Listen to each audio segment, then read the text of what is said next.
mga kapatid sa buhay ng social media. Ako naman nga pumuli ang nagbabalik ang inyong cute at walang hiyang vlogger na ito. So for today's video naman guys ay panibago namang aral ang inyong makukuha sa akin na talagang hindi nyo makakalimutan ever. Dahil ang video na ito nga guys ay para sa mga single na pag-iwanan ng panahon. What?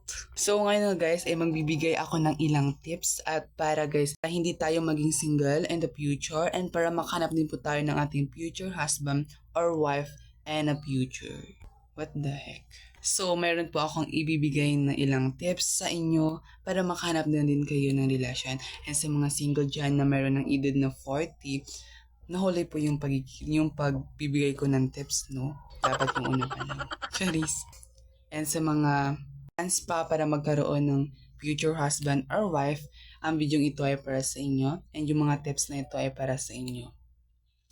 So tip number 1 ay maging handa ka sa sarili mo.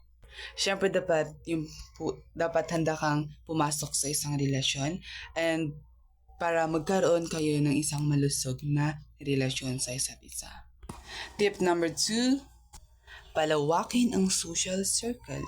Mahalaga din to guys, yung social circle. Huwag ka lang mag-i-stay sa isang place. Palawakin mo siya. Huwag ka lang mag-i-stay sa isang tao na alam mo namang walang chance. Mas maraming tao kang nakikilala, mas malaking tsansa na makatagpo ka ng swak sa'yo. Swak na swak.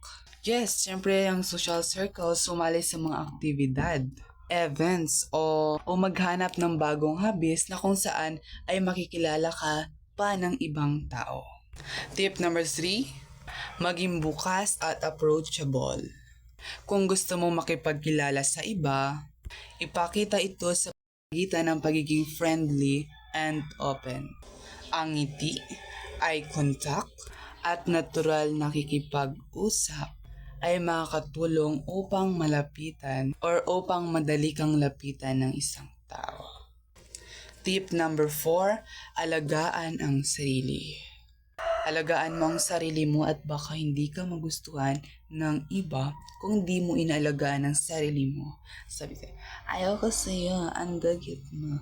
Charis. Siyempre, hindi lang lagi sa physical na anyo or sa labas, di ba? Physical na anyo, kundi pati sa emosyonal at sa mental na aspeto. Kapag inalagaan mo ang iyong kalusugan at kagalingan, mas magiging confident ka at makakaakit ito ng mas positibo sa ibang tao at sa buhay mo.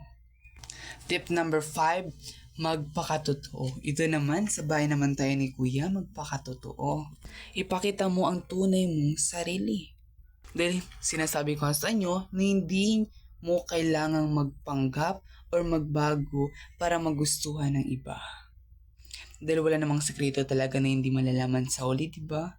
Dahil mas madali kang makakahanap ng totoong tao na magkakagusto talaga sa'yo kung pinapakita mo kung sino ka talaga. Pili ka namang aswang, Charis aswang, wag namang ganun. And number 6, ang last, maging patient. Hindi naman po talaga natin kailangang madaliin ang paghahanap ng relasyon. Dahil kung darating man yan, tanggapin. Kung hindi darating, wala na talagang chance na magkaroon ka ng karelasyon.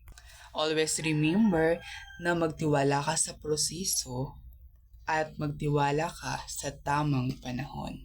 Kapag natutunan mong maging masaya at kontento sa sarili, darating din ang tamang tao na makaka-appreciate ng tunay mong pagkatao. Hanggang dito na lang ang aking video and sana po ay nagustuhan ninyo. Like and share mga kaibigan sa buhay ng social media. Hanggang dito na lang ang aking video and maraming salamat. God bless everyone!